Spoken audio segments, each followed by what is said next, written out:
Hello दोस्तों, आप सभी का एक बार फिर से स्वागत है आज की एक और डरावनी कहानी में। अगर आप चैनल पर नए हैं तो वीडियो को लाइक और चैनल को सब्सक्राइब जरूर करें। और अगर आपके साथ भी कोई डरावनी घटना घटी है तो स्क्रीन पर दिए गए व्हाट्सएप नंबर पर हमें ज़रूर शेयर करें।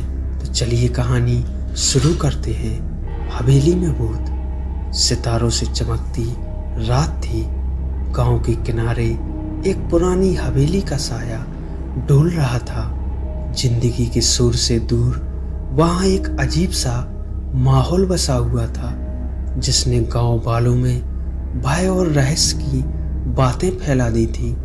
रात को उस गांव में हवेली में से किसी के चीखने और रोने की बहुत तेज आवाजें सुनाई देती थी, जैसे कोई मदद के लिए पुकारता हो।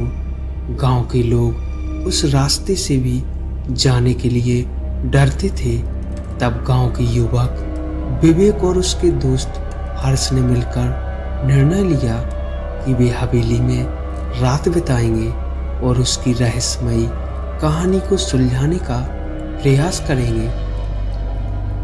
रात का समय आया और वे हवेली की ओर बढ़े। दरवाजों की ध्वनि से ही उनका हृदय कांप उठा, लेकिन उन्होंने अपना निर्णय दृढ़ रखा। हवेली के अंदर उन्होंने अजीब सी छायाएं देखी और वहां से गूंजती हुई सनसनाहट की आवाजें आ रही थी।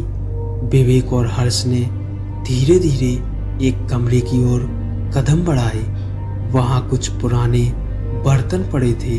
एक खिड़की से चांदनी की किरणें उन बर्तनों पर झिलमिला रही थी। तभी विवेक और हर्ष की नज़र उस बर्तनों पर गई और उन्हें वहां एक लड़की बैठी हुई दिखी, पर वो सिर्फ चमकते बर्तनों में दिख रही थी। विवेक और हर्ष डर गए क्योंकि वो एक आत्मा थी। तुम कौन हो? विवेक ने डर के साथ सवाल किया।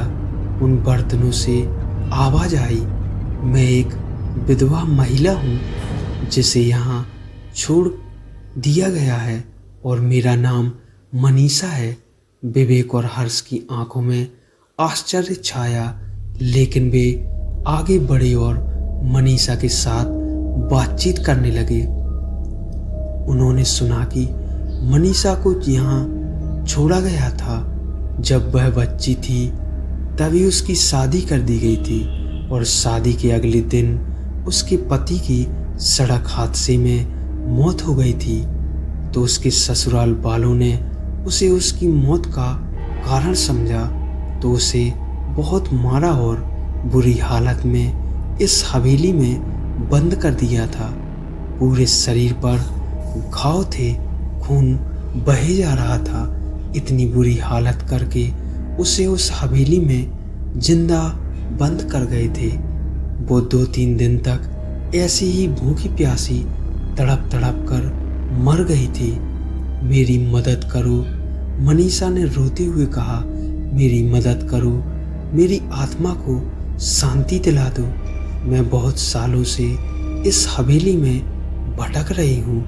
विवेक और हर्ष ने अपनी दृढ़ता बनाए रखी और उन्होंने मनीषा की कहानी सुनी। मनीषा तब सिर्फ 18 साल की थी।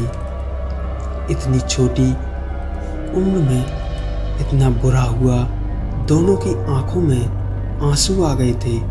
उन्होंने उसकी आत्मा को शांति दिलाने की दिशा में मदद करने का निर्णय किया।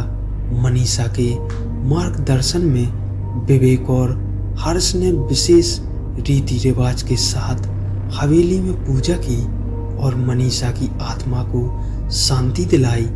हवेली में से आवाजें आनी बंद हो गई थी। गांव में भी डर का माहौल खत्म हो गया था। इस कहानी के माध्यम से मैं आपको बस इतना कहना चाहता हूँ कि हमें किसी के भी साथ कुछ भी गलत करने से पहले सोचना चाहिए।